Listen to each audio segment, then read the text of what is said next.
So what I wanted to do is give you some low carb tips that are probably, some of them are very obvious, but they're worth talking about. Common sense is an uncommon thing. Now, Helena Popovic is a medical doctor turned holistic doctor who gives very good general advice. Subscribe to her newsletter if you're not already getting it. And one of the things she says is, don't eat unless you're hungry. And she's quite right, because don't just eat because it's mealtime has come around. You'll get the hunger signals, but if you're not getting them, don't eat.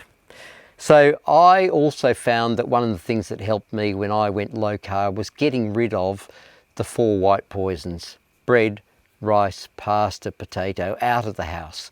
Chocolate went. I used to love croissant. Used to love, I love doughnuts. Get rid of all those things. Just remove temptation so that it's not an issue for you. Because then if you get stressed and you feel like you need some sort of a dopamine hit, then it's not there in the house for you to even think about it. Some people tell me that they do well when they journal what they're actually eating as a way of tracking their eating. For me, it doesn't make a big difference for me, but I pass it on because it's something that more than one person has said to me. My greatest tip in terms of staying away from the stuff that I shouldn't be eating is macadamia nuts. They're about 70 to 75% fats and oils. You only have to eat a couple of them, chew them 50 times, and the amount of oil you get out of them satiates you and takes the edge off your hunger, so you're not tempted to do the wrong thing. I always put with the macadamia nuts that I buy the raw ones, and then I add salt. Because remember, when you go low carb or keto, you're dropping your insulin levels.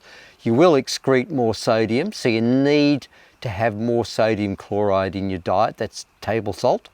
And as a rule of thumb, I would say 10 grams of salt, that's about 2 teaspoons of salt a day, is what you should be adding to the food that you eat, in order that you don't become get the keto flu, as they call it, because if you're not taking adequate salt, and magnesium is another one. Magnesium, you'll get an indication that you're not taking enough magnesium, you'll get cramps. So that's another tip for the low carb life. I also love the option of having, instead of, if you're a really big rice lover, and you've recognized that you've got to get rid of rice, then cauliflower, what they call cauliflower rice. You can buy it in the supermarket already made into the little rice-sized pellets, or you can give it a zap in your food processor and make the cauliflower rice yourself. So I hope that's useful to you, some tips to help you with your low carb life.